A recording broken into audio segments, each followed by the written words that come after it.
Bien-aimés dans le Seigneur, bonjour, que Dieu vous bénisse et shalom à tous. Nous sommes le mercredi 8 avril 2020 et nous voici présents pour notre méditation de ce jour. Et notre méditation de ce jour, nous allons la tirer de l'évangile de Jésus-Christ selon Luc au chapitre 22, le verset 20. Luc 22, 20, juste un verset ce matin qui va nous conduire dans la méditation.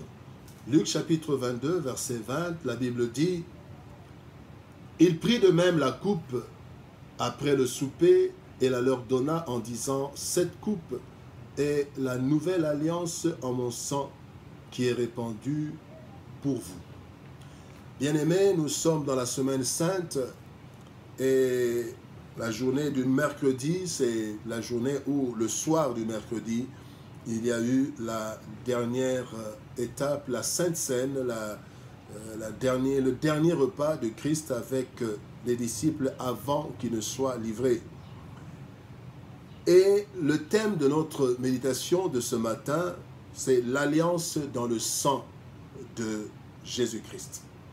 L'alliance dans le sang de Christ. Ici, Christ dit à ses disciples, « Cette coupe est la nouvelle alliance en mon sang qui est répandue pour vous. » Et cela préfigurait déjà le sacrifice suprême de Christ à la croix où le sang allait couler afin que moi et toi, mon frère, ma sœur, nous soyons sauvés. Et nous voulons voir dans cette alliance trois grands éléments, trois grandes choses. Il y a plusieurs choses que on peut en faire tout un séminaire, mais ici nous voulons retenir trois grandes étapes ou trois grandes œuvres de Christ à travers son sang. La première grande œuvre, la première réalisation du sang de Jésus-Christ, de cette nouvelle alliance, c'est le rétablissement de notre relation avec Dieu. La nouvelle alliance dans le sang de Jésus rétablit notre alliance avec Dieu qui avait été détruite en Éden par le péché d'Adam et Ève. L'homme a été chassé du jardin et il fallait le rétablissement de notre relation. Et la Bible dit, il y a deux textes qui parlent du sang. Dans Hébreux chapitre 9, verset 22, la Bible dit « Sans effusion de sang, il n'y a pas de pardon. » Voilà pourquoi dans l'ancienne alliance, avec Moïse, tout ce qu'on rendait au Seigneur, il fallait du sang. Le sacrificateur, pour entrer dans le lieu saint, il fallait du sang. Le sang d'un bouc, le sang des taureaux. Mais au chapitre 10 de Hébreux 10, verset 4, la Bible dit « Il est impossible que le sang des taureaux et des boucs ôte les péchés. » Donc les péchés étaient couverts, mais les péchés n'avaient jamais été ôtés. Il a fallu que Jésus-Christ vienne pour rétablir. Or, le problème dans la relation entre l'homme et Dieu, c'était le problème de péché. Et le péché était couvert, mais le péché n'était pas ôté. Il fallait que Christ vienne pour ôter le péché, et c'est par le sang. Et donc, le rétablissement de notre relation s'est fait en 4 étapes. D'abord, la justification. Romains chapitre 5, verset 9, nous dit « Maintenant que nous sommes justifiés par son sang, serons-nous sauvés par lui de la colère. » Maintenant, nous sommes justifiés par son sang. Il y a d'abord la justification. Le sang de Jésus nous a justifiés. Et après la justification, il y a maintenant la réconciliation, parce que quand il y a eu justification, Jésus a donné son sang. Il est mort à notre place, et pour nos péchés et à notre place, il y a eu maintenant l'apaisement de la colère de Dieu et la réconciliation. La Bible dit dans Colossiens chapitre 1, verset 19 à 20, « Dieu a voulu réconcilier avec lui-même en faisant la paix par lui, par le sang de sa croix. » Il y a eu réconciliation par le sang de Jésus-Christ.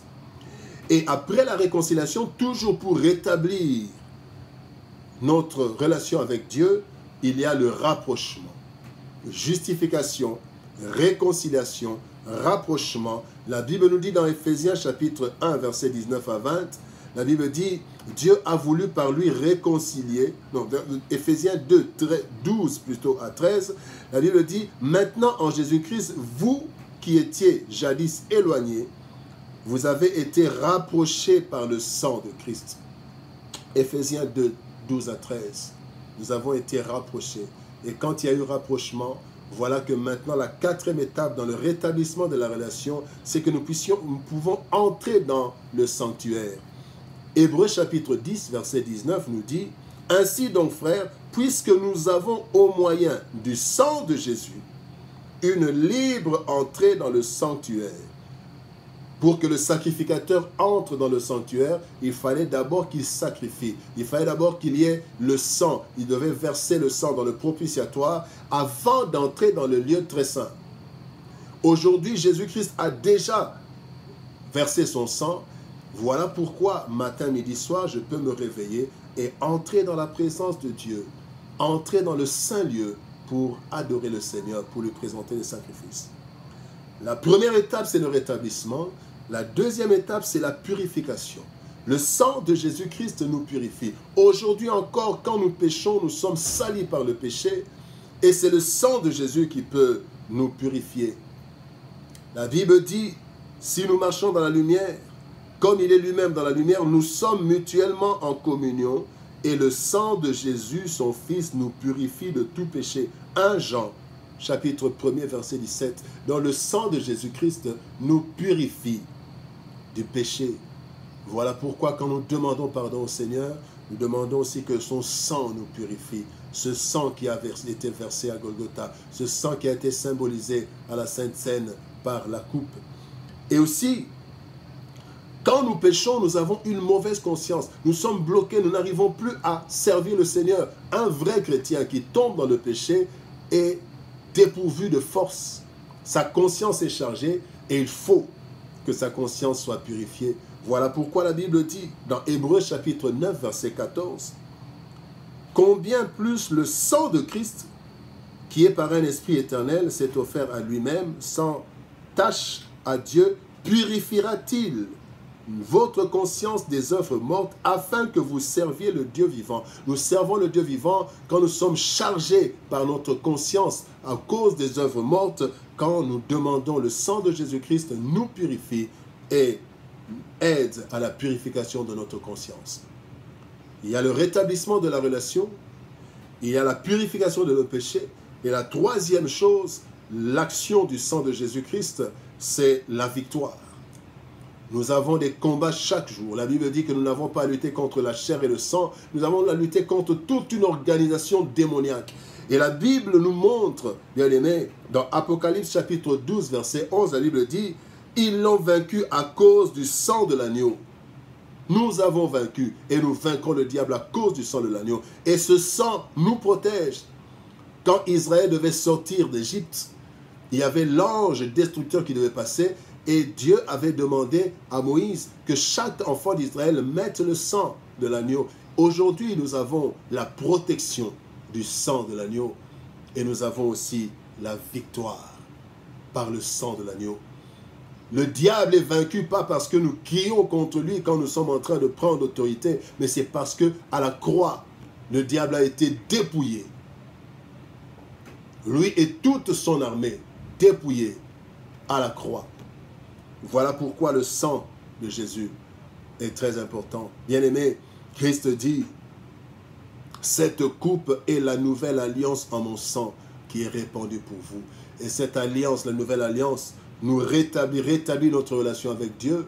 Cette alliance nous purifie pour que nous puissions servir Dieu. Et cette alliance, ce sang nous donne la victoire. La victoire, nous l'obtenons par le sang de l'agneau. La purification, nous l'obtenons par le sang de l'agneau. Et le rétablissement de notre relation avec Dieu, nous l'avons aussi obtenu par le sang de l'agneau.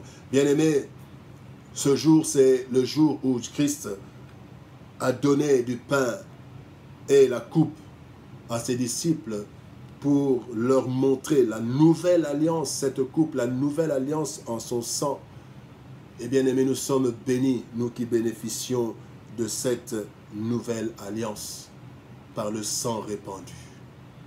Que le Seigneur nous aide à toujours savoir que Dieu a donné son sang, Christ a donné son sang pour le rétablissement de notre relation avec Dieu, pour notre purification, notre sanctification, mais aussi pour notre victoire.